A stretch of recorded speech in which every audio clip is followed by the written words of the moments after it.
When my husband told me he'd invited his ex to my brother's wedding, I didn't even flinch. He said, "She's basically family, you'll get it if you trust me."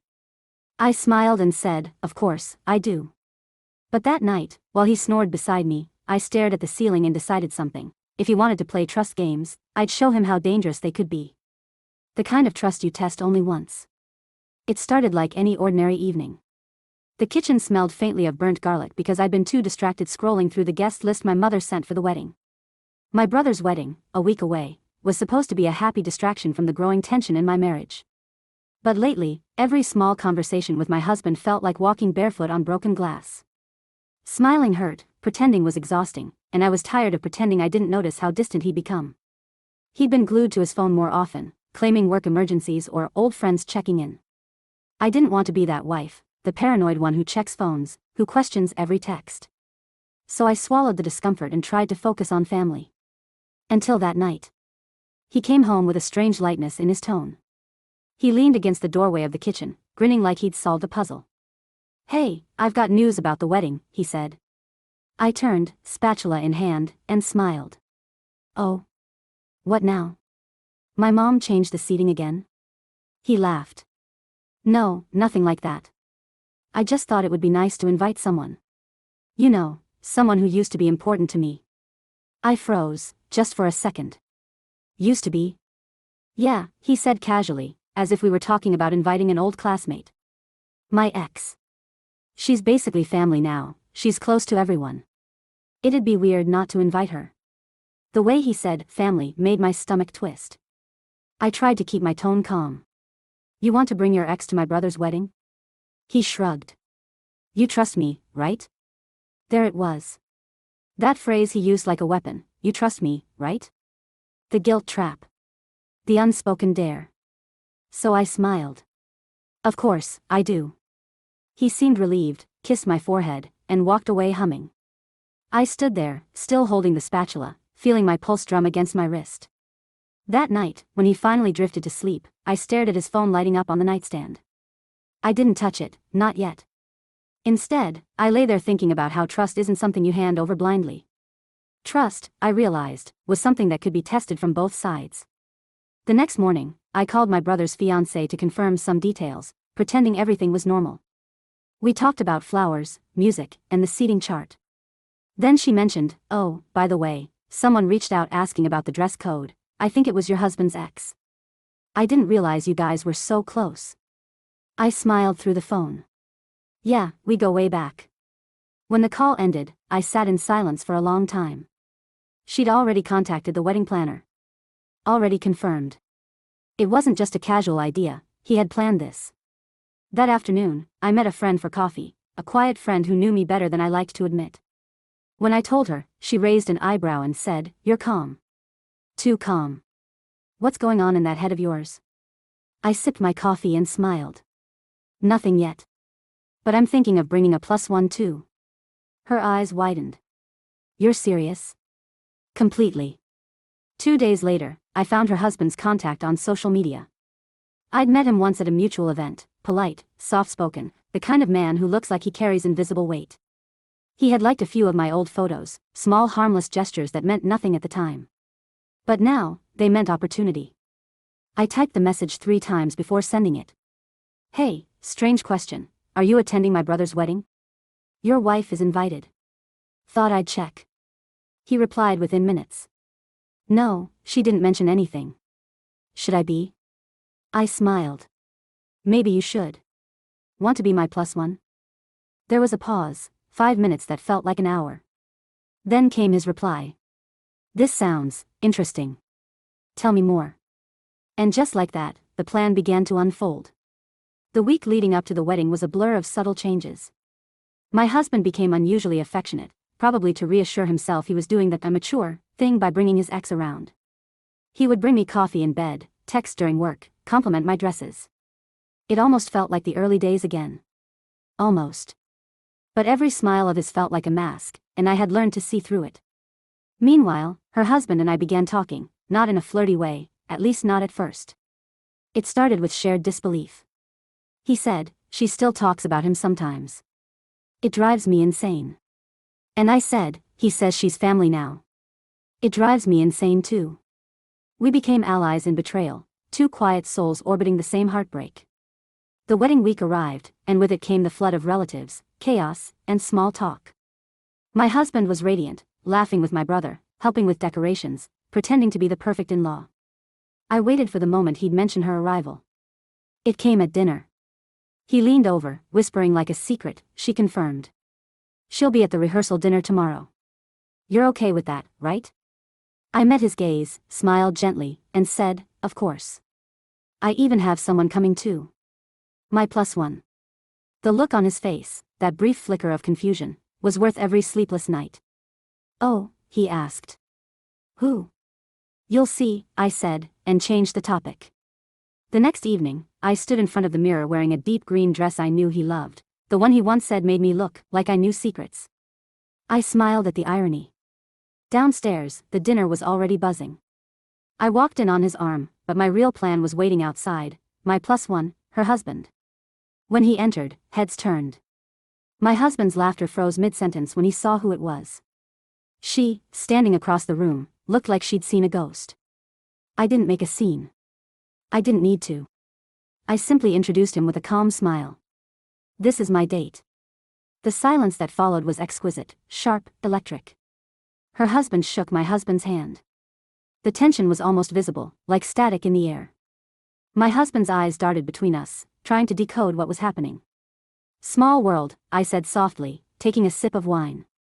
Isn't it funny how people who used to be close always find a way to meet again? The rest of the dinner unfolded like a slow-motion performance. I didn't raise my voice, didn't accuse, didn't reveal anything. I let their discomfort do the talking. Every toast, every glance, every forced laugh, it was all a quiet unraveling. Her husband and I sat close, not inappropriately, but comfortably. The kind of closeness that made everyone else uneasy. When she tried to make small talk, I responded politely but with an undercurrent she couldn't ignore. My husband tried to act normal, but the sweat at his temple betrayed him. He drank more than usual. Laughed too loudly. Touched me too often, as if overcompensating for something invisible. When dessert came, I leaned in and whispered, "Are you okay? You seem tense." He forced a smile. "I'm fine. Just surprised, that's all." Surprised? I tilted my head. Why? You told me to trust you. I did. Shouldn't that go both ways? He didn't answer. Just stared at me, realization slowly dawning that this wasn't an accident, it was deliberate, controlled, and deeply personal. Later that night, after the dinner ended, we drove home in silence. The streetlights painted stripes across his face, and I could see the storm brewing behind his eyes. When we reached the house, he finally spoke. Was that supposed to mean something? I unbuckled my seatbelt slowly. What do you think it meant? You brought him to make a point? I turned to face him. No. I brought him because you said I should trust you. And I do. But I also trust my instincts. They told me to remind you that trust isn't a one-way street. He ran his hands through his hair, muttering something under his breath. I stepped out of the car, heels clicking against the driveway. Before closing the door, I said quietly, next time you invite ghosts from your past, make sure they're not married to someone willing to walk through fire just to remind you what loyalty feels like. Then I shut the door and walked inside. That night, I didn't sleep. Not because of guilt, there was none, but because I felt something shift inside me. Power, maybe. Or freedom. For months, I'd been shrinking myself, trying to fit into the small space he'd left me. But now, standing in the quiet of our home, I realized I didn't need to. The real revenge wasn't humiliation or exposure, it was control. Silent, elegant control. And that was only the beginning. The morning after the rehearsal dinner, silence filled the house like a fog. Not the comfortable kind, the heavy, suffocating silence that presses down until you can hear your own heartbeat. He moved around the kitchen making coffee, each clink of the spoon sounding sharper than it should. Normally, he would hum or tease me for forgetting to add sugar. But now, he said nothing. Just poured a mug, placed it on the counter, and waited. I didn't touch it. He finally spoke, his voice low. So, what exactly was last night? I met his eyes. Dinner. His jaw tightened. Dinner? You think I'm stupid? No, I said softly. I think you're guilty. He scoffed, shaking his head. You're blowing this out of proportion. She's an old friend. You're the one who turned it into a show. I leaned forward slightly. Did I? Because I seem to recall you inviting your ex to my brother's wedding, calling her family. You set the stage. I just added a twist to your play. He stared at me, his face unreadable, but I could see the flicker of doubt behind his eyes. That moment, when his confidence cracked, it was small but real. He turned away, muttering, "You don't understand. It's not like that." Then what is it like? She's been through a lot. I wanted to make sure she felt included. That's all. I smiled faintly. You're a good man. Always taking care of people. Just not the one you promised to put first. He said nothing. Just grabbed his keys and left. The sound of the door closing was almost satisfying. That day, I went to help with wedding arrangements at my parents' place. The chaos there was grounding, laughter, last-minute changes, the hum of relatives running around. For a few hours, I was just the sister of the groom again. Not the woman unraveling quietly behind a calm smile. But even amidst the noise, my thoughts kept circling back to him. To them. When I returned home that evening, I found his phone face down on the table, still unlocked, screen dimmed but not locked. It was almost like an invitation. For months, I'd told myself I would never cross that line. That if trust meant anything, it meant resisting the urge to pry. But trust had already been broken, not with proof, but with behavior. The kind of cold, subtle distance that speaks louder than evidence ever could. So I picked up the phone. The first thing I saw was a chat, her name. The messages weren't romantic. Not in words. But they carried a tone, one of comfort, nostalgia, familiarity. Inside jokes. Things that had no place in a marriage. I scrolled back. Weeks of messages. Late-night replies. Pictures from old trips. The kind of emotional intimacy that erodes a relationship without ever crossing the physical line. I didn't cry. I just stared at the screen until my reflection blurred against the glass. Then I set the phone down, took a deep breath, and made a decision. The wedding was tomorrow. And tomorrow, everyone would be watching. The morning of the ceremony was beautiful, clear skies, soft breeze, sunlight streaming through the trees. It should have been perfect. And for my brother, it was. I wasn't going to let my own storm ruin his day. I dressed carefully, a soft champagne sari, subtle makeup, nothing too bold. I wanted to look composed, not vengeful. Revenge, I'd learned, works best when it's quiet. At the venue, everything was a blur of color and laughter. My husband arrived separately, claiming he had something to pick up. I didn't ask. She arrived shortly after, wearing red. Of course she did. Bold, unapologetic red. She walked in like she belonged there, greeting relatives she barely knew, smiling too brightly. Her husband wasn't with her. Not yet. When her eyes met mine, I smiled.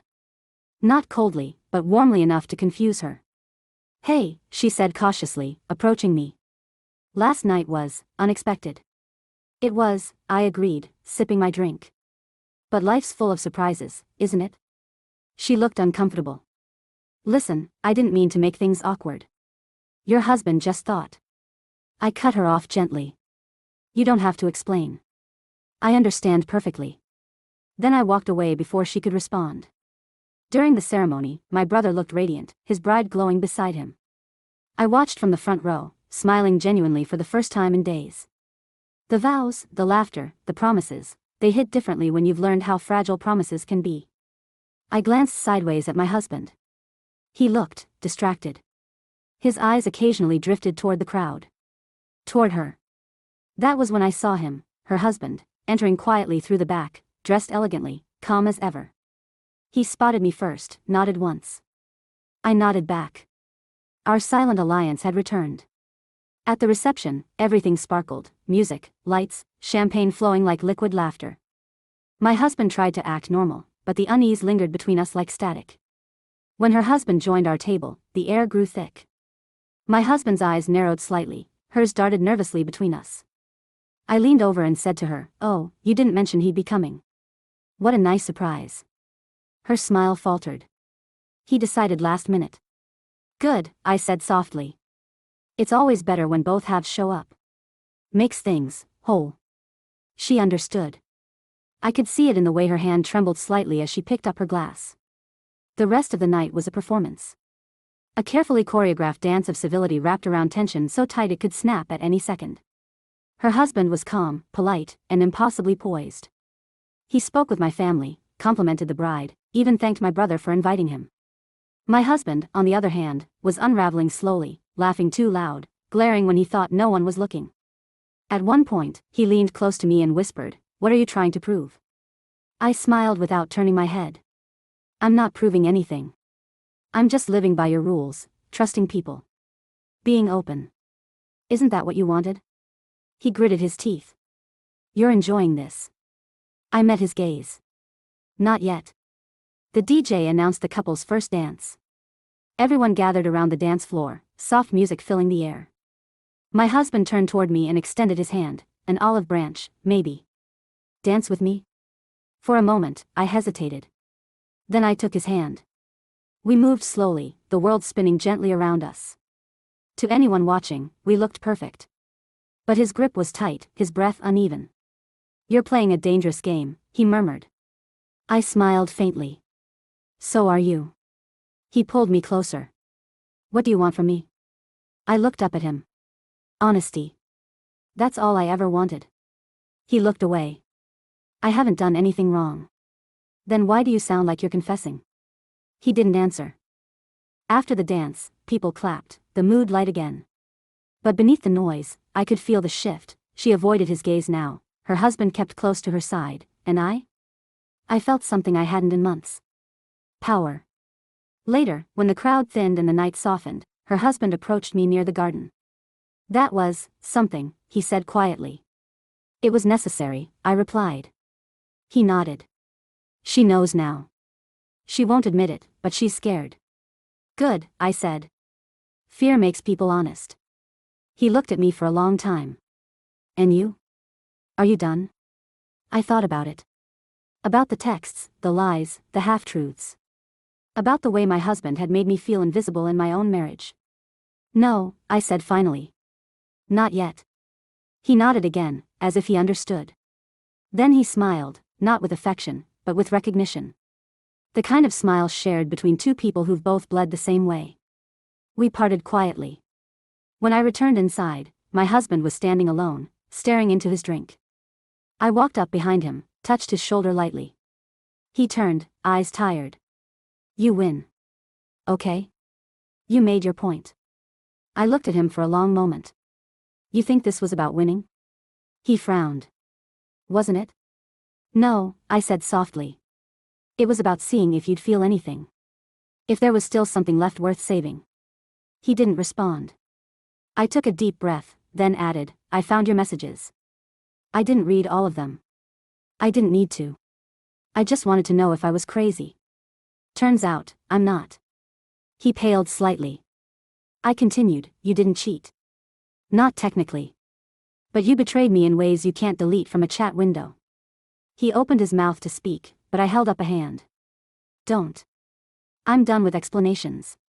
I just wanted you to feel what it's like to be on the outside looking in." Then I walked away. That night, back home, I packed a small bag. Not everything, just enough. My husband didn't try to stop me. Maybe he knew this wasn't goodbye forever. Maybe he thought I'd cool off and return.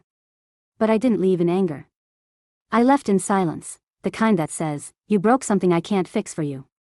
As I drove away, the city lights blurred behind me. My phone buzzed, a message from her husband. "She told me everything. Thank you." I didn't reply. Because this wasn't about thanks. Or revenge. It was about reclaiming the part of me I'd given away too easily, my peace. The first week after I left felt strangely quiet. Not peaceful, just still. Like the silence after a storm, when you can still smell the rain but the sky refuses to clear. I moved into a small rental on the edge of town, a place with creaky floors and thin curtains that let the morning light flood in whether I wanted it or not. At first, I hated it. The walls echoed too much. The bed felt too big. Even the kettle sounded lonely when it boiled. But every day, a little more of the noise in my head faded. And that silence, the one I'd feared, started to sound a lot like freedom. He called 3 days after I left. I let it ring. He texted once. Can we talk? I need to explain. I stared at the message until the screen dimmed. Then I turned the phone over and let it buzz itself to death. There was nothing left to explain. Explanations are for misunderstandings. What we had wasn't a misunderstanding, it was a slow neglect dressed as normalcy. Still, the guilt came in waves. I'd catch myself missing the routine, the sound of his keys in the lock, the smell of his shampoo, the way he'd say my name when he thought I was asleep. Memory has a cruel habit of softening the edges of pain. But then I'd remember his laughter at that dinner table, his eyes flicking toward her, the ease between them. And I'd remind myself, nostalgia is a liar. A week turned into 2. My days found rhythm again. I started running in the mornings, cooking for one, learning how quiet didn't mean empty. Sometimes, I'd catch myself talking out loud, to the walls, the plants, the mirror. Small reminders that I still had a voice. Then one evening, as I sat on the balcony watching the sun dissolve into orange and purple, a message popped up. I went by your parents' place. They said you're okay. I'm glad. But I wish you'd talk to me. I typed 3 words and deleted them. Then 5. Then none. Finally, I wrote. There's nothing to say. You already said enough. I hit send before I could second guess it. He didn't reply. 2 nights later, I ran into her. It wasn't planned. I was at a supermarket, halfway through the produce aisle, when I heard that voice. Too familiar. Too careful. She froze when she saw me. No makeup this time, no red dress. Just a plain t-shirt and tired eyes. I've been meaning to reach out, she said quietly. I'd rather you didn't, I replied. I just wanted to apologize. For what? I asked, keeping my tone steady. Talking? Laughing? Being the one he confided in when I wasn't enough? She flinched. It wasn't like that. It never is, I said. We stood there for a moment, 2 women bound by the same man's carelessness. She looked down, then whispered, he's been calling me too. I told him to stop. I told him this was wrong. Wrong, I repeated softly, tasting the word. It took you long enough to figure that out. She nodded, tears glistening. I'm sorry. I almost believed her. Almost. But forgiveness, I realized, wasn't something you gave to free someone else, it was something you gave to free yourself. So I said, I hope you find peace. And walked away. Later that night, he called again. I let it go to voicemail. His voice, when I finally listened, was different, hoarse, raw. I know you hate me. You should. But I need you to know, I didn't sleep with her. I swear. I was stupid, but not like that. I miss you. I miss us. I replayed that line, I miss us, over and over. Not because I believed it, but because I wanted to feel something. But all I felt was distance. Weeks passed. Her husband reached out once too, a short message. She moved out. I thought you should know. I stared at it for a long time, unsure whether it made me feel vindicated or sad. Because when you strip away the anger, what's left is the simple truth, everyone lost something. That night, I drove out to the lake. The same place where my husband and I used to sit during our early days, dreaming about a future that now felt like fiction. The water was still. The moon was high. I closed my eyes and tried to picture the person I was before all this, before suspicion became habit, before love turned into a mirror reflecting cracks. She felt far away. But maybe not gone. The next morning, I got a letter. Not an email, not a text, a letter. Handwritten. His handwriting was messy, rushed, but familiar. He wrote about everything, how the messages meant nothing, how he'd gotten carried away, how he'd missed the way I used to look at him. He said he wanted to meet. One last time. I didn't answer right away. I placed the letter on my dresser, beside the small potted plant that had started to bloom again. A week passed before I decided. I called him. He sounded surprised just to hear my voice. When? I asked. Tomorrow. Same cafe where we first met, he said quickly, almost afraid I'd change my mind. The next day, I sat in that cafe 20 minutes early. The same corner table, the same smell of roasted coffee beans. Time hadn't changed it. But it had changed us. When he walked in, he looked smaller somehow. Not physically, but in presence. The confident man I knew had shrunk into someone uncertain. He sat down across from me. You look good. I am good, I said. He nodded, swallowing. I know I messed up. You did, I agreed. He looked at me then, really looked. I thought I was bored.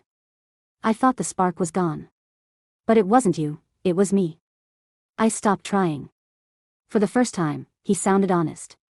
Painfully honest. I kept talking to her because she made me feel like I still mattered, he said quietly. You were so distant. I was distant because you were already halfway gone, I said. He nodded, eyes glassy. I deserve that. We sat in silence for a moment, the air thick with everything we hadn't said for years. Finally, he whispered, can we fix this? I thought about it. About the sleepless nights, the humiliation, the quiet revenge that left both of us emptier. I don't know, I said honestly. Maybe some things aren't meant to be fixed. Maybe they're meant to be understood.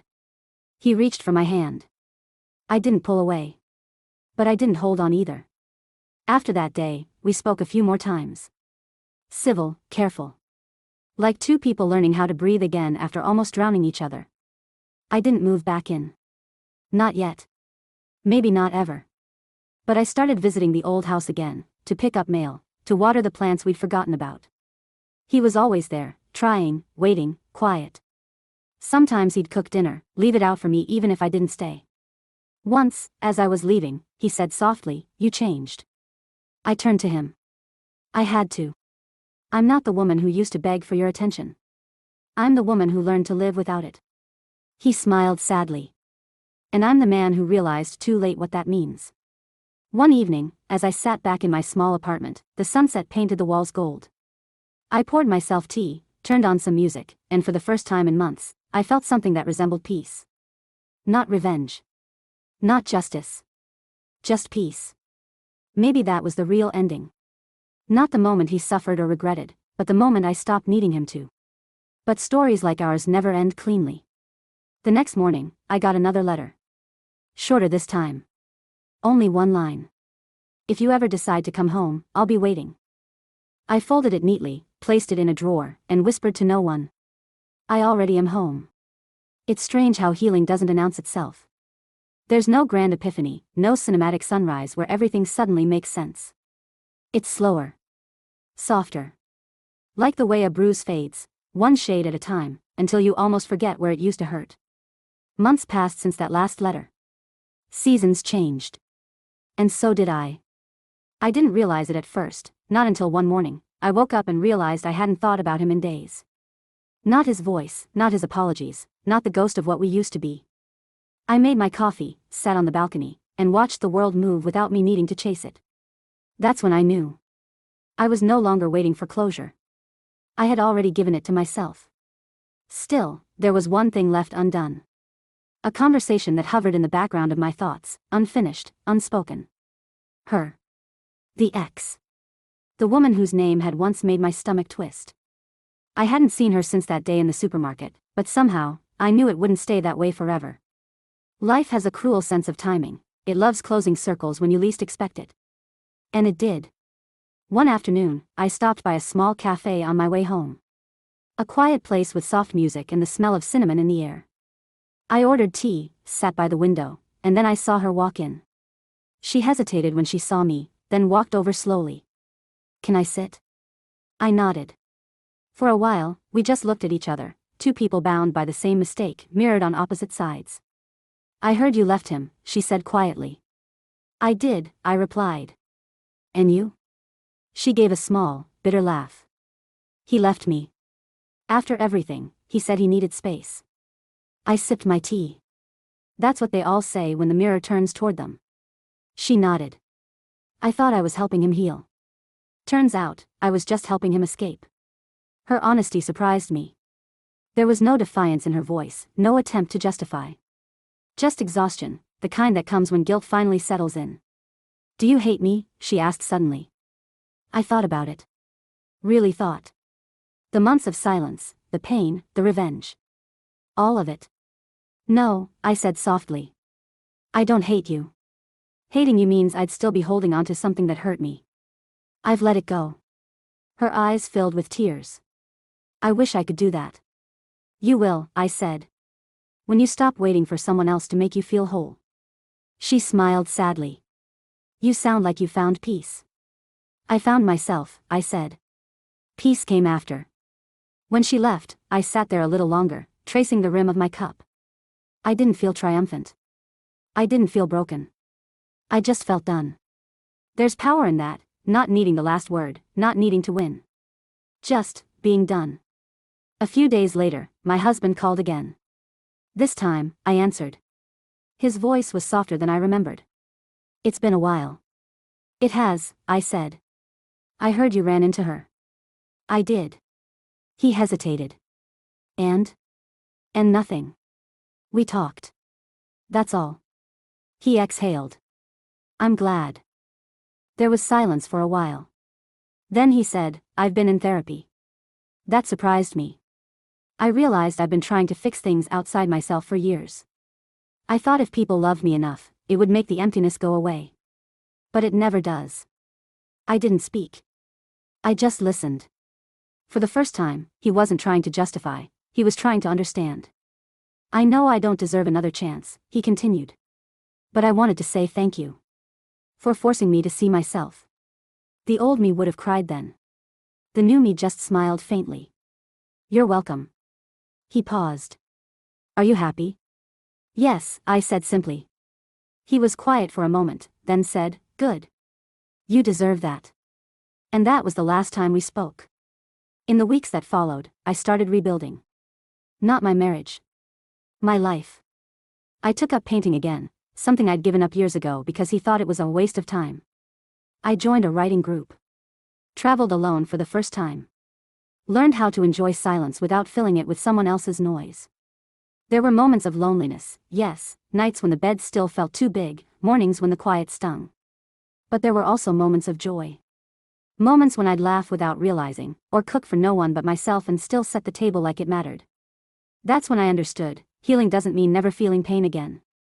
It means learning to feel everything, joy, sadness, anger, without letting any of it control you. One evening, months later, I attended a gallery opening. My friend had convinced me to display one of my paintings, a piece I'd started the week I left him. It was abstract, chaotic at first glance, but if you looked long enough, you'd see two figures fading into light. A woman approached me as I stood there. It's beautiful, she said. What's it called? I smiled. The End of Us. She nodded, studying it. Sad title for such a calm painting. It's not sad, I said. It's honest. She smiled softly, then walked away. And I stood there, surrounded by people, yet completely at peace. A few months later, I got an invitation in the mail. It was from my brother, a small family dinner celebrating his first anniversary. I almost didn't go. But something inside me said I should. When I arrived, everything felt different. My brother and his wife were radiant, the house filled with laughter. And then I saw him. My ex. He was standing near the window, talking to my father. He looked healthier, calmer, almost like someone I used to know. When he saw me, he froze, then smiled. A small, respectful smile. I smiled back. We didn't talk. We didn't need to. There are some stories that don't need sequels, they just need acknowledgement that they existed. Later that night, as I left the house, my brother hugged me tight. It's good to see you smiling again, he said. I forgot how, for a while, I admitted. He smiled. You remembered beautifully. Driving home, I rolled down the windows. The wind tangled through my hair, the night sky stretched endless above me. And for the first time in what felt like years, I didn't think about what I'd lost. I thought about what I'd found. Myself. I still keep one photo of us, not out of longing, but as proof that love existed once, even if it didn't last. It reminds me that I'm capable of feeling deeply, forgiving slowly, and surviving completely. People think revenge is about destruction. But real revenge, the kind that lasts, is building a life so whole, so full, that the person who broke you can't recognize the version of you they left behind.